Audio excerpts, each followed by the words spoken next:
भारत को धोखा, चीन से दोस्ती। कौन सा बड़ा खेल करने जा रहे डोनाल्ड ट्रंप, बोले जिनपिंग के साथ वॉर नहीं।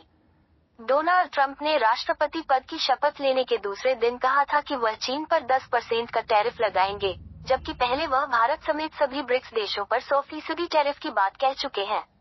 अमेरिका की कमान संभालते ही राष्ट्रपति डोनाल्ड ट्रंप ने एक के बाद एक ऐसे ऐलान किए जिन्होंने भारत की चिंता बढ़ा दी। उधर चीन को लेकर उनका रवैया बेहद नर्म नजर आ रहा है। गुरुवार 23 जनवरी 2025 को एक इंटरव्यू में उन्होंने कहा कि वह चीन पर टैरिफ लगाने के इच्छुक नहीं है। उन्होंने सुझाव दिया कि इस तरह दुनिया की दो सबसे बड़ी अर्थव्यवस्थाओं के बीच ट्रेड वॉर होने से बचा जा सकता है। हालांकि वह लंबे समय से चीन पर भारी टैरिफ लगाने की बात करते रहे हैं। Please subscribe and follow. Fox News के साथ इंटरव्यू में डोनाल्ड ट्रंप ने कहा कि चीन के लिए हमारे पास सबसे बड़ी ताकत टैरिफ है, लेकिन वे चीन ऐसा नहीं चाहते हैं और मैं भी इसका इस्तेमाल नहीं करना चाहता हूं, लेकिन चीन के लिए हमारे पास ये जबरदस्त पावर है। डोनाल्ड ट्रंप ने इंटरव्यू के दौरान चीनी राष्ट्रपति शी जिनपिंग की भी तारीफ की और कहा कि वह उनके अच्छे दोस्त हैं और उनके साथ हाल ही में हुई बातचीत भी अच्छी रही। इससे पहले डोनाल्ड ट्रंप ने राष्ट्रपति चुनाव में अपने अभियान के दौरान कई बार चीन पर 7% तक का भारी टैक्स लगाने की बात कही थी और राष्ट्रपति बनने के बाद दूसरे दिन ही उन्होंने कहा था कि वह चीन पर 10% टैरिफ लगाएंगे। मंगलवार 21 जनवरी को डोनाल्ड ट्रंप ने कहा कि चीन पर शुल्क लगाने का निर्णय इस तथ्य पर आधारित होगा कि वह मेक्सिको और कनाडा को फैंटानिल भेज रहा है या नहीं।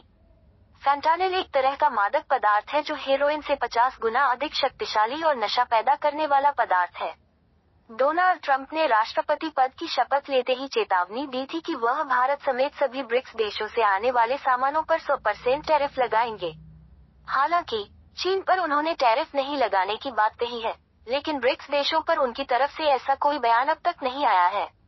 वहीं डोनाल्ड ट्रंप ने अमेरिका में गैरकानूनी तरीके से रह रहे विदेशी नागरिकों पर कार्रवाई करने की योजना बनाई है, जिनमें भारतीय भी शामिल हैं। US immigration and custom enforcement ice ने पिछले महीने 15 लाख ऐसे लोगों की लिस्ट बनाई थी जो अमेरिका में अवैध रूप से रह रहे हैं। इनमें से 18,000 लोग इंडियन हैं। ट्रंप प्रशासन के सख्त रवैये को देखते हुए भारत सरकार इन भारतीयों को वापस लाने की योजना बना रही है। प्यू रिसर्च के अनुसार अमेरिका में 7,25,000 अनडॉक्यूमेंटेड भारतीय रहते हैं जो कई सालों से वहां हैं ताकि एक दिन उन्हें नागरिकता मिल जाए या फिर उनके बच्चे अमेरिकी बन जाएं, लेकिन बर्थराइट सिटीजनशिप खत्म करने की ट्रंप की घोषणा ने भारतीयों की धुकधुकी बढ़ा दी थी।